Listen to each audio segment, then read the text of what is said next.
Janji ya Pak, gak gini-gini lagi. Oh, iya, ucapannya menenangkan pikiran istrinya. Assalamualaikum, terdengar suara salam begitu kencang. Ketika Teh Neneng membalikkan badannya, Roy sedang berjalan santai menuju bilik klinik Haji Badri sambil mendengarkan lagu Weezer kesukaannya. Ia mendengarkan musik sambil menunggu kabar dari temannya, Alex, yang hendak datang bersama bapaknya. Dengar-dengar mereka membawa Kardi sebagai pengganti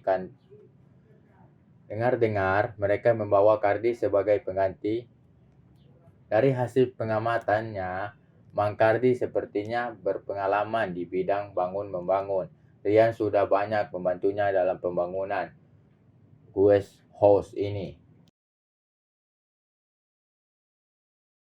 Tak salah, dedinya Pak Suprapto menggandeng developer itu dalam dunia usahanya sambil menunggu kabar dari Alex, yang membuat Roy sedikit salah tingkah selama perjalanan dari pesantren menuju kemari. Ada Ustadz Fian.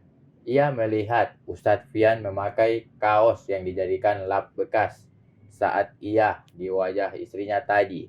Ah, Aini, sekali kau pikir Roy. Aini berkali-kali tersenyum melihat Roy.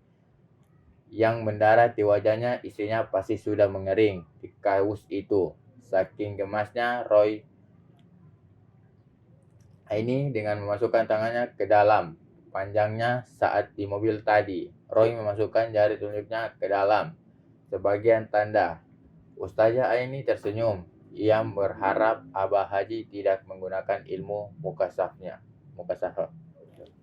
Klinik ini memang cukup besar untuk ukuran klinik di perkampungan Haji Badri. Sebetulnya hanya perawat, tapi ia sangat berpengalaman menyembuhkan orang-orang sakit sambil membuka klinik rawat inap di sini. Klinik inilah yang menjadi tumpuan utama bila warga malas keluar. Teh Neneng begitu senang dengan kedatangan rombongan pesantren ini. Tanda bahwa pesantren peduli dengan keadaan Dharma. Mereka saling menyapa, menenangkan keadaan dan menghibur suasana. Yang sakit pun serasa sudah sembuh bila ditekuk seperti ini.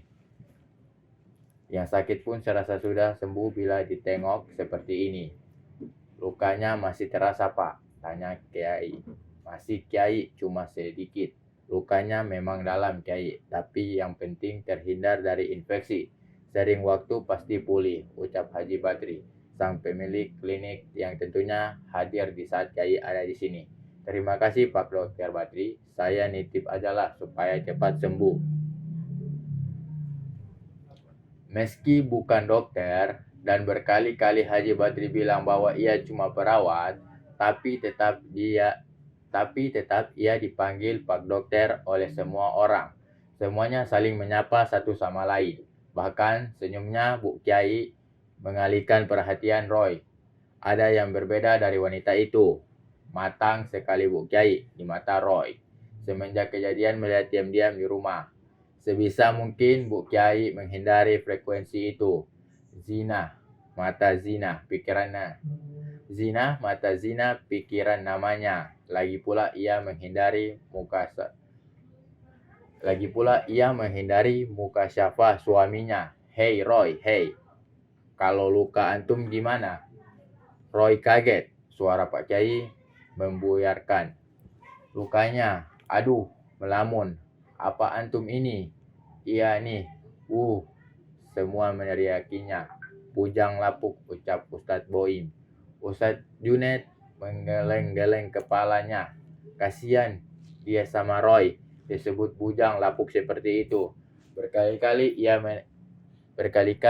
ia nasihati agar menjadi lelaki sejati. Alhamdulillah, Bah. Sudah enak, sembuh, jawabannya. Aini melihatnya sambil tersenyum. Tentu ia sudah sembuh pikirannya. Kemudian Abah Haji Basri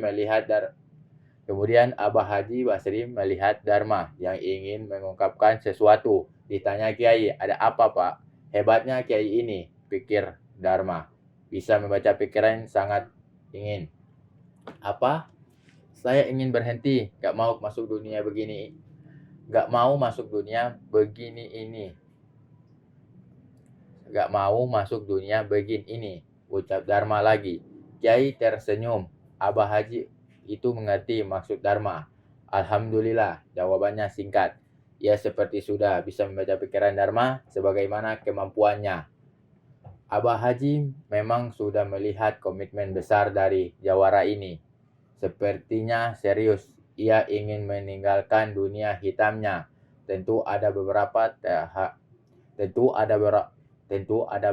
tahapan yang harus dilakukan agar ilmu hitam itu bisa dimusnahkan.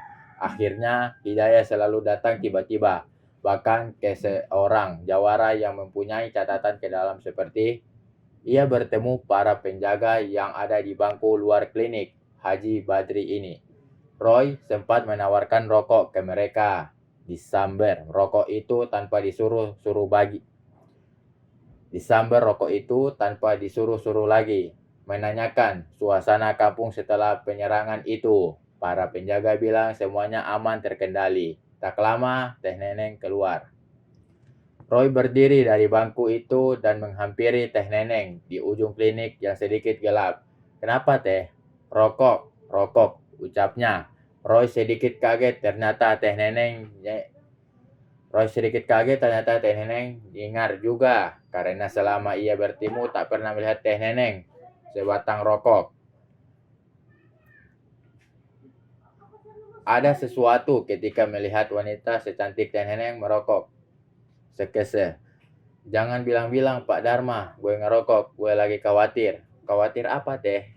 Sekali lagi ia batang rokok itu. Tadi gue ngeliat ada yang 3 orang mondar-mandir di depan klinik. Satu ada yang nyamar jadi pasien, satu ada yang nyamar jenguk orang sakit. Gue tahu ada yang salah. Gue tahu itu orang memata-matai Dharma. Lagi dia batang rokok itu. Kalau gak ada yang jaga, laki gue bisa dibunuh Roy. Gue punya insting, ucap Teh Neneng. Sabar, Teh, sabar. Kapan orang-orang itu ada? Tadi sore, gue mau bilang Dharma takut, dia khawatir. Begini Roy makanya. Oke guys, jangan lupa tekan tombol like and subscribe channel kami, biar kami semangat upload novel-novel berikutnya. Terima kasih.